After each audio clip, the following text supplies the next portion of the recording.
जम्मू कश्मीर में पंचायती राज चुनाव को लेकर खबर ये आ रही है कि 4 चरणों में ये चुनाव कश्मीर में होंगे और 3 चरणों में ये चुनाव जो है जम्मू डिवीज़न में होंगे। और ऐसा भी बताया जा रहा है कि इस महीने के आखिर तक जो है इसकी फॉर्मल अनाउंसमेंट हो जाएगी और डेट और तारीखें सब जो हैं वो तय हो जाएंगी।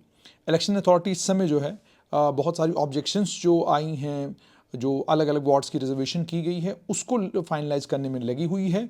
जब वो फाइनलाइज होगा, उसकी फाइनलाइजेशन के फ़ौरन बाद जो है जम्मू कश्मीर का जो चीफ इलेक्टोरल ऑफिस है वो अनाउंसमेंट करेगा कि जम्मू कश्मीर में म्यूनसिपलिटी के चुनाव जो हैं किन तारीखों पर होंगे। पर एक बात तो तय है कि 4 चरणों में ये चुनाव कश्मीर घाटी में होंगे और 3 चरणों में ये चुनाव जो है वो जम्मू संभाग में होंगे।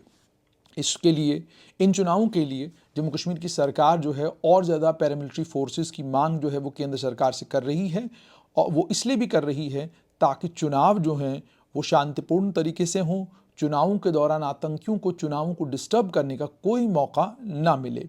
आप जानते हैं कि जम्मू कश्मीर के चीफ इलेक्टोरल ऑफिसर पांडुरंग के पोल हैं, उन्होंने वो लगातार रिव्यू ले रहे हैं तमाम 77 अर्बन लोकल बॉडीज़ का। उसके अलावा इसमें 40 अर्बन लोकल बॉडीज़ कश्मीर में हैं, 37 के करीब जम्मू में हैं, 2 कॉरपोरेशंस हैं, जम्मू म्यूनसिपल कॉरपोरेशन और श्रीनगर म्यूनसिपल कॉरपोरेशन। उसके अलावा आप ये भी जानते हैं कि 19 काउंसिलें हैं और उसके अलावा बाकी म्यूनसिपल कमिटीज़ हैं।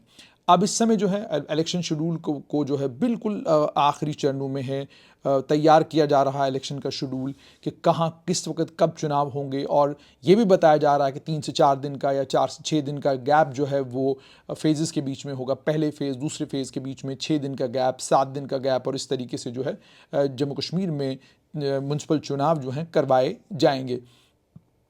सिर्फ इतना ही नहीं बल्कि इलेक्शन अथॉरिटी को बहुत सारी ऑब्जेक्शंस मिली हैं। पिछले दिनों आपको याद होगा कि उन्होंने अलग अलग वार्ड्स की रिजर्वेशन की जो लिस्ट निकाली, उस लिस्ट को देखने के बाद बहुत सारी जगहों पर लोगों ने एतराज़ किया है कि जनाब आपने ये वाला मेरा वार्ड रिज़र्व कर दिया, ये आपको नहीं करना चाहिए था, ये वाला वार्ड रिज़र्व किया है, ये नहीं करना चाहिए था। और इसी तरीके से ये भी आप जानते हैं कि 33% रिजर्वेशन जो है वो महिलाओं को दी गई है। उसके अलावा शेड्यूल कास्टों के लिए रिजर्वेशन है, शेड्यूल ट्राइब्स के लिए रिजर्वेशन है। और ये सारी रिजर्वेशंस के चलते वार्ड्स जो जिस तरीके से रिज़र्व किए गए हैं उसको लेकर लोगों को आपत्ति है। और उन तमाम चीज़ों का निपटारा करने में इस वक्त चीफ इलेक्टोरल ऑफिसर लगा हुआ है। और आप ये भी जानते हैं कि पहले म्यूनसिपलिटी के चुनाव होंगे और म्यूनसिपलिटी के चुनावों के ख़त्म होने के फ़ौरन बाद जम्मू कश्मीर में पंचायत के चुनाव भी होंगे। 2018 में भी आपको याद है कि पहले म्यूनसिपलिटी के चुनाव हुए थे, म्यूनसिपलिटी के चुनावों के ख़त्म होने के फ़ौरन बाद जम्मू कश्मीर में पंचायत के चुनाव भी होंगे।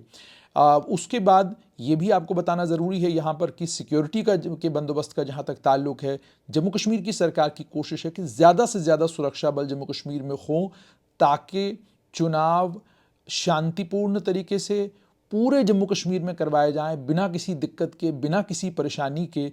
तो उसका भी पूरे का पूरा बंदोबस्त किया जाएगा। दूसरा ये भी है कि जो रिवाइज्ड इलेक्टोरल रोल्स हैं वो भी आप जानते हैं कि वो पब्लिश कर दिए गए हैं। बाकी जितनी भी फॉर्मेलिटीज़ हैं वो मुकम्मल कर ली गई हैं। एक केवल मात्र फॉर्मेलिटी जिसे इसी महीने की आखिर तक जो है चीफ इलेक्टोरल ऑफिसर जो है मुकम्मल करेगा, वो है कि तारीख़ों का ऐलान करना कि किस तारीख से किस तारीख तक जम्मू कश्मीर में चुनाव होंगे, कब कहाँ पर पोलिंग होगी और कितने कितने दिन का बीच में गैप दिया जाएगा। उस पर जो है सोच विचार अभी भी चीफ इलेक्टोरल ऑफिस के दफ्तर में चल रहा है। और वो जब फाइनलाइज होता है तो उसके फ़ौरन बाद जो है शेड्यूल आ जाएगा और पता चल जाएगा कि म्यूनसिपलिटी के चुनाव जो है वो कब तक होने वाले हैं, किस तारीख से होंगे और किस तारीख को ये चुनाव ख़त्म होंगे। पर एक बात तो तय है, जो सूत्रों से पता चला है वो यही है कि 4 चरणों में ये चुनाव जो है वो कश्मीर घाटी में होंगे और 3 चरणों में ये चुनाव जो है वो जम्मू संभाग में होंगे। तमाम राजनीतिक दलों को इन चुनावों के लिए मुझे लगता है तैयारी तमाम राजनीतिक दलों ने शुरू कर दी होगी अपनी अपनी जगह। और ये बहुत बड़ा एसिड टेस्ट होगा नेशनल कॉन्फ्रेंस, बीजेपी, कांग्रेस, इन तीनों दलों के लिए जो अलग अलग जगहों पर अपनी दावेदारी ठोक रहे हैं। इसी तरीके से एसिड टेस्ट होगा जम्मू कश्मीर अपनी पार्टी के लिए, पीपल्स कॉन्फ्रेंस के लिए, डोगरा स्वाभिमान संगठन के लिए, एकजुट जम्मू के लिए, Jammu Kashmir People's Democratic Party के लिए, इन दलों के लिए भी, क्योंकि इन दलों ने भी ज़बरदस्त दावेदारी अपनी ठोकी है कि अभी भी हम लोग ग्राउंड पर मौजूद हैं और अब के जब चुनाव होंगे तो हम बीजेपी को पटखनी देंगे, नेशनल कॉन्फ्रेंस को पटखनी देंगे। सारी बातें ये लोग करते हैं।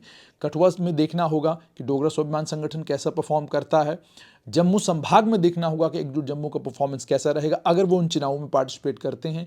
जम्मू और कश्मीर दोनों संभागों में नेशनल कॉन्फ्रेंस की परफॉर्मेंस पर भी नजर रहेगी और जम्मू और कश्मीर दोनों संभागों में पीडीपी और कांग्रेस के ऊपर भी नजर रहेगी। लेकिन बड़ी बात तो ये कि भारतीय जनता पार्टी का परफॉर्मेंस ये बताएगा कि क्या पार्टी से लोग जो हालात पिछले दिनों जम्मू कश्मीर में बने हैं उसको लेकर क्या लोग नाराज हैं या नाराजगी के बावजूद अब भी जो इलेक्टोरेट है वो बीजेपी के साथ खड़ा है। ये सब चीज़ें जो हैं ये म्युनिसिपैलिटी के चुनाव जो है वो तय करेंगे। फिलहाल खबर यही कि 4 चरणों में कश्मीर में और 3 चरणों में जम्मू में म्युनिसिपैलिटी के चुनाव जो हैं होने जा रहे हैं।